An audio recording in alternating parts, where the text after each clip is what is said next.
On aime, on vous le dit. Ça vaut le détour. Direction Hénon, dans les Côtes-d'Armor, non loin de Saint-Brieuc. Nous sommes non loin non plus de Montcontour, en compagnie de Willem qui nous appelle pour nous présenter une très belle exposition. Bonjour Willem. Bonsoir.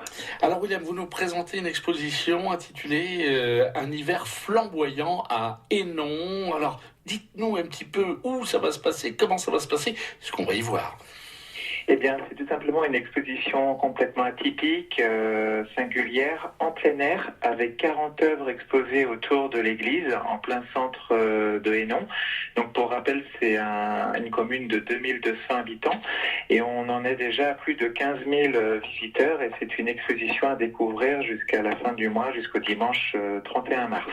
Alors, en plein air, donc, c'est une exposition qui ne craint pas les intempéries, Willem.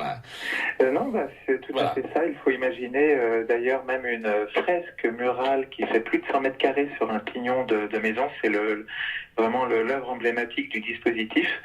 Mais il y a également une galerie d'art éphémère dans un ancien local désaffecté qui a été entièrement rénové par la ville d'Hénon et qui propose également une trentaine d'œuvres de l'artiste Alain Thomas. Alors, un hiver flamboyant, pourquoi le nom pour cette belle exposition, Willem ? Eh bien, tout simplement parce que Thierry Andrieux, le maire de Hénon, et la première adjointe Nadine Léchelard voulaient en plein hiver de la couleur, de la chaleur. Et comme Alain Thomas, c'est le peintre de la couleur, eh bien, l'idée, c'était de créer un contraste avec les températures du moment. Et d'où cette notion de flamboyance qui s'invite à Hénon depuis le mois de novembre dernier. Willem, il y a un circuit à suivre, à découvrir, il y a libre parcours. C'est libre parcours, c'est une déambulation, c'est un voyage dans l'univers onirique d'Alain Thomas. On y vient en famille, avec les enfants, tout le monde est convié, c'est gratuit. Et pour le bonheur du plus grand nombre, il y a vraiment une osmose entre les élus, les commerçants, les associations, le public. Et tout ça grâce à une graine qui a été semée il y a plusieurs mois par un habitant du territoire, Jean-Claude Tilly.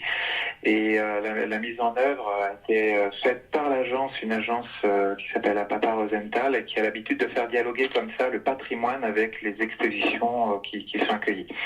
Comme quoi, lorsqu'on fait des choses ensemble dans une commune, ça facilite de loin tous les rapports. On rappelle, c'est jusqu'à quand, Willem ? Alors, c'est jusqu'au 31 mars. Moi, j'appelle ça vraiment le miracle culturel de Hénon, parce que plus de 20 000 visiteurs prochainement. Et il faut imaginer une galerie d'art éphémère qui accueille jusqu'à plus de 700 personnes le dimanche. Personnellement, ça fait 25 ans que j'accompagne Alain Thomas. Même dans les plus grandes villes, j'ai pas vu autant de monde à venir dans une galerie d'art. On a l'habitude d'aller à Nantes, Versailles, Séoul. Et c'est vraiment la belle histoire bretonne. Et voilà, c'est vraiment un plaisir d'accompagner la ville d'Hénon dans ce très beau projet. Et sans dévoiler ce que les élus annonceront le moment venu, on peut vraiment volontiers imaginer une suite positive à ce premier épisode. Eh bien, merci beaucoup, Willem Thomas, de nous avoir présenté cette exposition Un hiver flamboyant à Hénon, en Côtes-d'Armor, non loin de Montcontour. Exposition libre, gratuite pour les petits et les grands, qui, je l'espère, va connaître un très très bon succès. Merci beaucoup, Willem. Oui, merci, à bientôt. À très bientôt, au revoir.